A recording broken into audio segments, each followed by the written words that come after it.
Assalamualaikum Nila. Ustadz,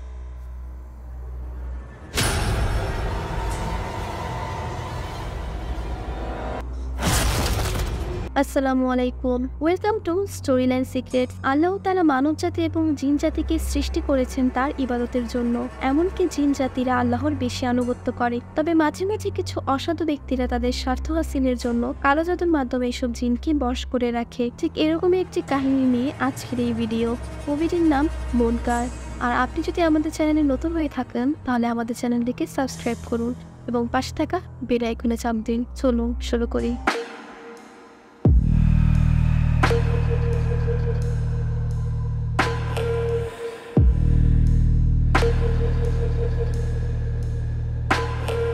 গল্পের শুরুতে আমাদেরকে একটি বোর্ডিং মাদ্রাসা দেখানো হয়। মাদ্রাসাটির নাম আর রাহিমু, যেখানে সকল ছাত্রীরা ফজরের সালাত আদায় করছে। সালাত শেষে হুজুর তাদেরকে ফজর নামাজের ফজিলত বোঝাচ্ছিল। ঠিক তখন একটি মেয়েকে দেখানো হয় যে ঘুমে পড়ে যাচ্ছিল। মেয়েটির নাম হারলিনা। অতঃপর হুজুর তার বয়ান শেষ করলে উম্মি আয়ু এসে সবাইকে বলে আর 10 মিনিট পর কোরআন তেলাওয়াত শুরু হবে। ঠিক তখনই হারলিনা উঠে যাচ্ছিল। তখন তার বান্ধবী রানম তাকে জিজ্ঞাসা করে, তুমি কোথায় যাচ্ছ? তখন হারলিনা বলে, কোরআন আনতে। হারলিনা চলে যাওয়ার বিষয়টি তার ক্লাসে পড়া আরও 3টি মেয়ে লক্ষ্য করে। তাদের কাছে বিষয়টি অস্বাভাবিক লাগে। হারলিনা রুমে গিয়ে কোরআন হাতেও নেয়, তবে সে ঘুমিয়ে যায়। ক্লাসের সময় উম্মি আয়ু খেয়াল করে হারলিনা নেই। পরে সকালে ক্লাসের সবাইকে শাস্তি স্বরূপ সম্পূর্ণ মাদ্রাসা পরিষ্কার করতে বলা হয়, কারণ যেহেতু তাদের ক্লাসমেটের প্রতি তারা খেয়াল রাখেনি যে সে ক্লাসে অনুপস্থিত ছিল। পরে সেখানে হারলিনা আসে, সেও শাস্তি পাবে। পরে উম্মির সামনে অবি এবং ডিলা হারলিনাকে ধাক্কা মেরে সেখান থেকে চলে যায়। পরে দেখানো হয় ডিলা বলছে সে হাঁপিয়ে গেছে, সে আর কাজ করবে না। তারপর ডিলা, অবি এবং স্মৃতি যায় হারলিনার কাছে এবং তাকে অনেক কথা শোনাতে থাকে। হারলিনার সাথে আরো যারা কাজ করছিল সবাইকে সেখান থেকে চলে আসতে বলে। সেখানে রানুমও ছিল। তারপর তারা সবাই সেখানে হারলিনাকে একা রেখেই চলে যায়। তাদের চলে যাওয়ার বিষয়টি আবার উম্মি আয়ু খেয়াল করে, তবে রানুম যায় না। আসলে হারলিনা মাদ্রাসায় নতুন, তাই তার মাদ্রাসার সাথে খাপ খাইয়ে নিতে একটু টাইম লাগছে। পরে দেখানো হয় রানুম একা একা বসে আছে আর তার বাবা মায়ের ছবি দেখছে। আসলে রানুমের বাবা মা মারা গেছে। তারপর দেখানো হয় প্রত্যেকটি স্টুডেন্টদের বাবা মা এসেছে তাদের বাচ্চাদের সাথে দেখা করতে। হারলিনার মাও এসেছে। হারলিনা তার মাকে বলছিল, আমার এখানে ভালো লাগে না, সবাই আমাকে অপছন্দ করে, শুধু একটি মেয়ে আমাকে পছন্দ করে। তার মা হাসতে হাসতে বলে, তুমি সেমিস্টার এক্সাম পর্যন্ত একটু অ্যাডজাস্ট করো, তারপরেও ভালো না লাগলে তোমার বাবাকে বলবো। হারলিনা খুশি হয়ে যায়। তারপর হারলিনা খেয়াল করে অবির বাবা তাকে অনেক বকাঝকা করছে আর অবি হারলিনার দিকে রাগের দৃষ্টিতে তাকিয়ে আছে। তারপর রাতের দৃশ্য দেখানো হয়। হারলিনা তার রুমে বসে পড়ছিল। রানুমও সেখানেই ছিল। সে মসজিদে যাবে কোরআন পড়তে, তাই হারলিনাকে তার সাথে যেতে বলে। হারলিনা তাকে যেতে বলে।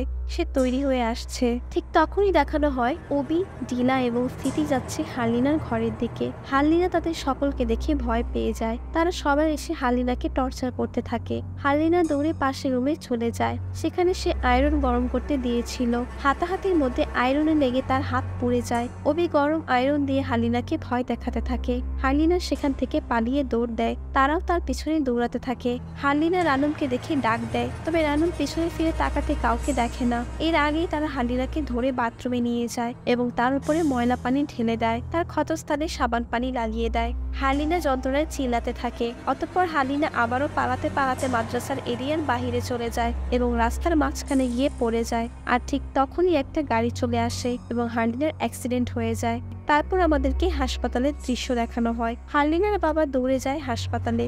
তার মেয়ের এত খারাপ অবস্থা দেখে সে হতবাক হয়ে যায়। তবে সে তার মেয়ের হাতের পোড়া দাগটি খেয়াল করে এবং বুঝতে পারে এটি শুধু অ্যাক্সিডেন্টের বিষয় নয়, তার মেয়ের সাথে খারাপ কিছু হয়েছে। সে গিয়ে মাদ্রাসার হুজুরদের সাথে রাগারাগি করতে থাকে।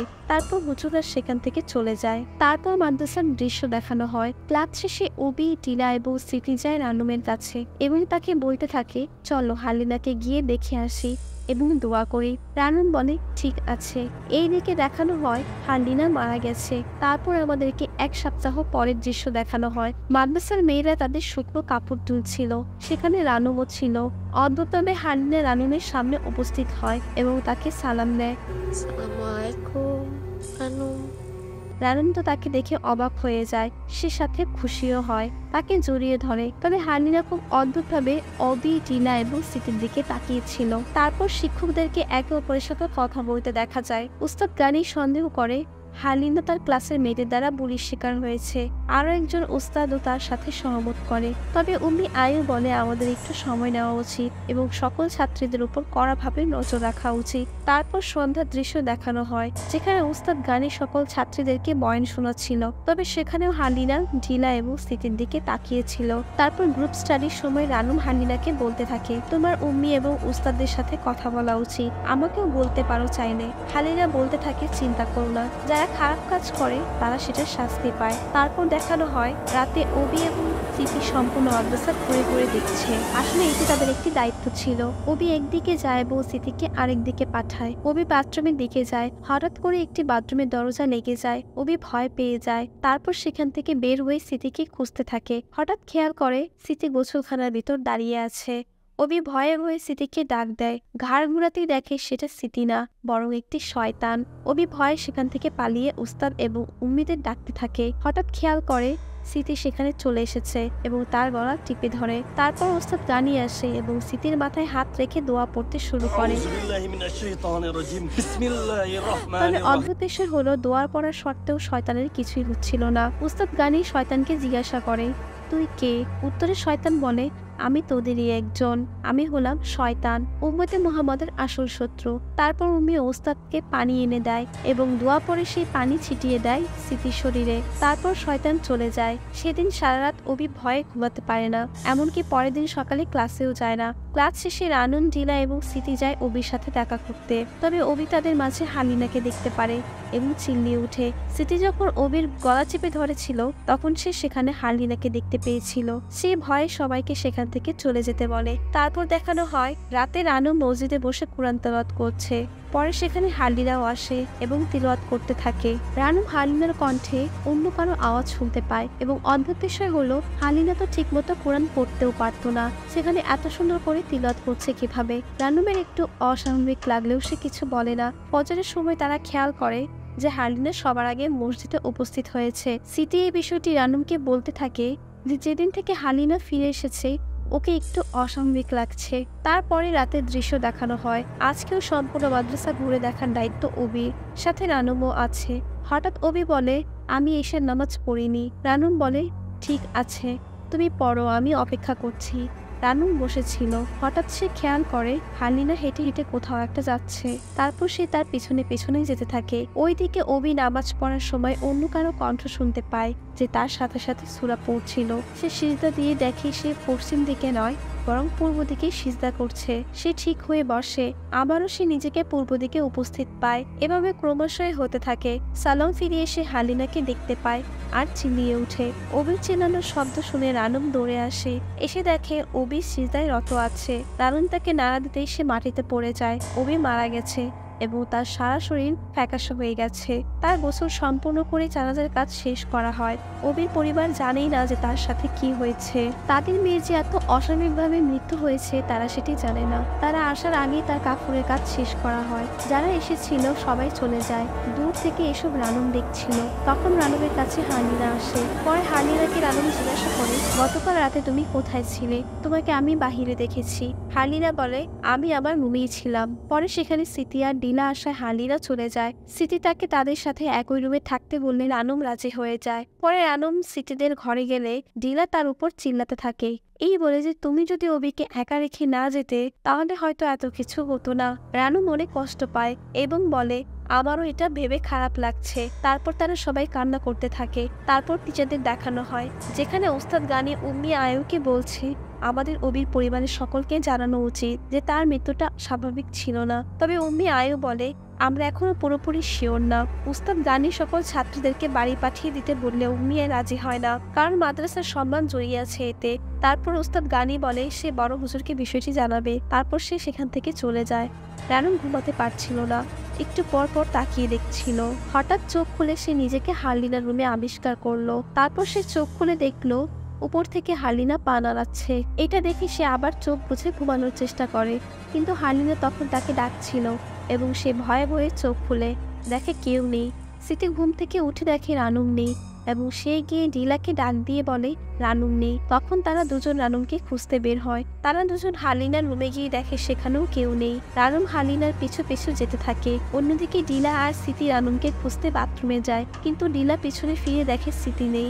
সে সিটিকে খুঁজতে থাকলে হালিনা তাকে সালাম দেয়, আসসালামুয়ালাইকুম ডিলা। কিন্তু আশেপাশে তাকালে দেখে কেউই নেই। হঠাৎ করে পিছনে ফিরে তাকাতেই ডিলা দেখে হালিনা তার সামনে এবং সে ভয়ে চিল্লালে রানুম তাকে বলে এটা আমি। তখন ডিলা ভয়ে ভয়ে বলে সিটিকে খুঁজে পাচ্ছি না। তখন তারা দুজন মিলে সিটিকে খুঁজতে বের হয়। অন্যদিকে সিটি রানুম আর ডিলাকে খুঁজতে থাকে। হঠাৎ তার টর্চ লাইট এবং আশেপাশের আগুন নিভে যায় আর পিছন থেকে হালিনার কণ্ঠে সালাম আসতে থাকে। দুবার শোনার পর যখন সে পিছনে তাকায় দেখে কেউই নেই। আবার সামনে তাকাতেই তার পিছনে হালিনা এসে পড়ে এবং তাকে সালাম দেওয়াতে সে ভয়ে দৌড় দেয়। দৌড়ে মসজিদে চলে যায়। সেখানে গিয়ে দেখে সবাই নামাজ পড়ছে, কিন্তু সেটা অসাময়িক ছিল। সবাই খুব দ্রুত নামাজ পড়ছিল। নামাজ শেষে সবাই সালাম ফিরে তার দিকে অদ্ভুতভাবে তাকিয়ে থাকে। তখন একটি চাদর এসে তাকে পেঁচিয়ে ফেলে আর সাথে সাথে সেখানে রানুম চলে আসে। এরপর সিটি তাকে জিজ্ঞাসা করে ডিলা কোথায়। রানুম তাকে বলে ডিলা উস্তাদ গানিকে ডাকতে গেছে। ডিলা গিয়ে উস্তাদ গানিকে ডাকে। তখন সে দেখে দরজা খোলা। ডিলা ভিতরে গিয়ে দেখে ওস্তাদ রানী শুয়ে আছে। সে তাকে ডাকে কিন্তু সে সাড়া দেয় না। তখন সে তার কাছে গেলে পিছনে হালিনা চলে আসে। পিছনে তাকালে তখন কাউকে দেখতে পায় না। যখনই আবার ওস্তাদের দিকে তাকায় দেখে কেউ বিছানায় নেই। সে ভয়ে পালাতে গেলে দরজা বাহির থেকেই লক হয়ে যায়। সে চিল্লাতে থাকে। হঠাৎ করে সে আবারও সালামের আওয়াজ শুনতে থাকে। বাইরে থেকে দরজা কে যেন নক করছে। সে ভয়ে পিছনের দিকে যেতে থাকে আর হঠাৎই হালিনা তার উপরে হামলা করে। তার চিৎকার শুনে উম্মি আয়ু এবং উম্মি ইন্দ্রি জেগে ওঠে। রানুম এবং সিটির চিৎকার শুনে ওই রুমে আসে, তবে কাউকে দেখতে পায় না। অন্যদিকে উম্মি আয়ু এবং উম্মি ইন্দ্রিও বের হয় কি হয়েছে সেটা দেখার জন্য। তারা মসজিদে গিয়ে দেখতে পারে সেখানে আরো অনেক ছাত্রীরা রয়েছে এবং ডিলা ঠিক অবির মতো শিরজারত অবস্থায় আছে। উম্মি তাকে দাঁড়ানে দেখে সেও মারা গেছে। তার চেহারাও অবির মতো ফ্যাকাশে হয়ে গেছে। তারপর সেখানে রানুম এবং সিটিও আসে। রানুম দেখে হালিনা দূরে দাঁড়িয়ে হাসছে। এই অবস্থা দেখে ওস্তাদ গানি বলতে থাকে এই মুহূর্তে সকল ছাত্রীদেরকে যার যার বাসায় পাঠিয়ে দিতে হবে। তবে আরেকজন উস্তাদ বলতে থাকে আমাদেরকে বড় হুজুরের জন্য অপেক্ষা করতে হবে।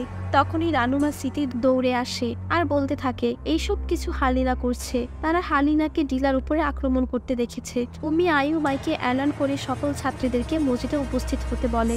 সকল ছাত্রীরা সেই রাতে মসজিদে ঘুমায়। হঠাৎ সিটি রানুমকে বলে সে বাথরুমে যাবে, তো সিটি ওয়াশরুমে যায় এবং রানুম বাহিরে দাঁড়িয়ে থাকে। হঠাৎ রানুম খেয়াল করে সিটি বের হয়ে কোথাও একটা যাচ্ছে। রানুমও তার পেছন পেছন যেতে থাকে। হঠাৎ সিটি দাঁড়িয়ে যায়। রানুম তাকে ডাকতে ডাকতে তার কাছে যেতে থাকে। রানুমকে আবার পেছনে থেকে সিটি ডাক দেয়। সে অবাক হয়ে যায় দুইটা সিটি আসলো কিভাবে। তখন দেখানো হয় যাকে রানুম অনুসরণ করছিল সে সিটি নয়, হালিনা ছিল। তারা ভয়ে দৌড় দেয়। হঠাৎ করে হালিনা সিটির পা টেনে ধরে। ঠিক তখনই সেখানে ওস্তাদরা চলে আসে আর তাকে উদ্ধার করে। ওস্তাদ তাকে জিজ্ঞাসা করে তুই কে। সে বলে আমিও আল্লাহর ইবাদত করি, আমি হলাম শয়তান। সে কেন এসেছে জিজ্ঞাসা করা হলে প্রত্যুত্তরে সে বলে তাকে পাঠানো হয়েছে।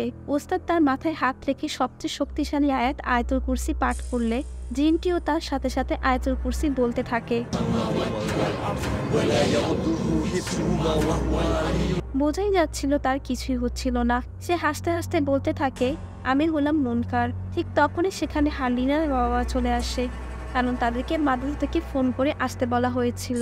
হালিনার মা তার কাছে যায়, তবে অদ্ভুত বিষয় হলো হালিনা তার মাকেও মেরে ফেলে। আর ঠিক তখনই ফ্ল্যাশব্যাকে দেখানো হয় হালিনার যে গাড়িটির সাথে অ্যাক্সিডেন্ট হয়েছিল সেটি তার মায়ের গাড়ি ছিল। তবে হালিনাকে যখন তার মায়ের গাড়িটি ধাক্কা মারে তখন তার মা পিছনে কিছু পড়ছিল, তাই সে দেখেনি যে কি হয়েছিল।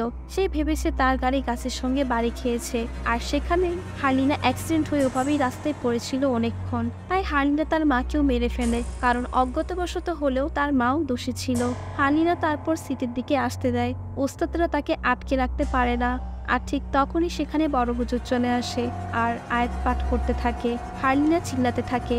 হালিনার বাবা হালিনার মাথার ভিতর থেকে একটি বড় পেরেক বের করে আর সাথে সাথে জিনটিও চলে যায়। সবকিছু শেষ হয়ে যায়। আসলে হালিনা মারা গিয়েছিল। হালিনার বাবা তাকে আবার জীবিত করার জন্য একটি কবিরাজের কাছে যায়, মূলত কে তার মেয়েকে মেরেছে সেটির প্রতিশোধ নেওয়ার জন্য। আর কবিরাজ একটি জিনকে ডেকে আনে আর হালিনার শরীরে দিয়ে দেয়। মূলত হালিনার শরীরে থাকা জিনটি এই সকল কাজ করেছে হালিনার মৃত্যুর বদলা নেওয়ার জন্য, কারণ তাকে কালো জাদুর মাধ্যমে বাধ্য করা হয়েছিল। তবে এসবের কিছুই হালিনার মা জানতো না। মাঝখান দিয়ে এসব করতে গিয়ে হালিনার বাবা তার স্ত্রী এবং মেয়েকেও হারিয়েছে। তারপর আমাদেরকে মুভির শেষ দৃশ্য দেখানো হয়। হালিনার বাবা মানে মিস্টার সাত্তু ঘরে বসে আছে আর তার স্ত্রী এবং মেয়ের কথা মনে করে কষ্ট পাচ্ছে। তখনই দরজায় কেউ নক করলে সে দরজা খুলে আর দেখতে পারে সেই কবিরাজ এসেছে, তার হাতে সেই পেরেকটি, এবং সে মিস্টার সাত্তুকে বলতে থাকে, তোমাকে বলেছিলাম কাজ শেষ হওয়ার আগে যাতে কাজ না আটকায়, তাহলে সমস্যা হতে পারে।